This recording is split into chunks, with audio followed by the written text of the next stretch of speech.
And then there was Pete the Killer, who was Sally Balls' brother. I took care of that thing for you. Then you had Nicky Eyes. What's up, guy?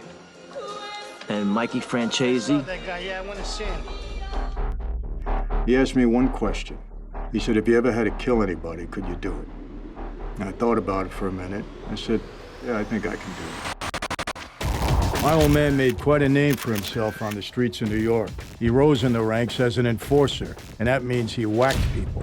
He's a living legend of the Cosa Nostra. Unfortunately, most of his former associates aren't alive to talk about it. From the time I was 5 years old, all I ever heard from my dad, you gotta be a man's man. So I looked at the qualities of manhood. I looked up to my father. I thought he was a true man.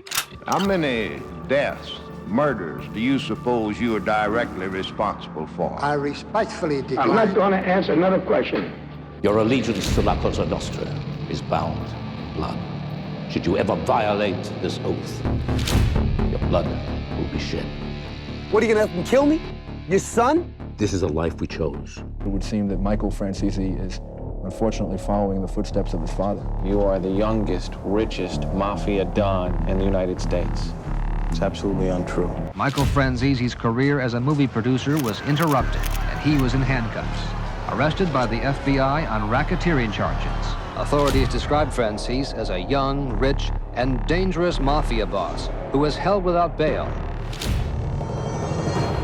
I said, I'm gonna spend the rest of my life in this 6x8 cell. I had never experienced hopelessness in my life. And that night I got it. You don't look so good, man. This might help you out.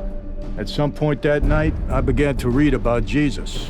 When you're in the business of organized crime, whether it be La Cosa Nostra, a drug cartel, or any street gang, you're dealing in a man's world. It was during that time in the hole that I became convinced beyond any doubt that Jesus was not only a real man, but that he was persecuted, he hung on a cross and died for my sins, and that he is my savior. The evidence is there, and for me, it's rock solid.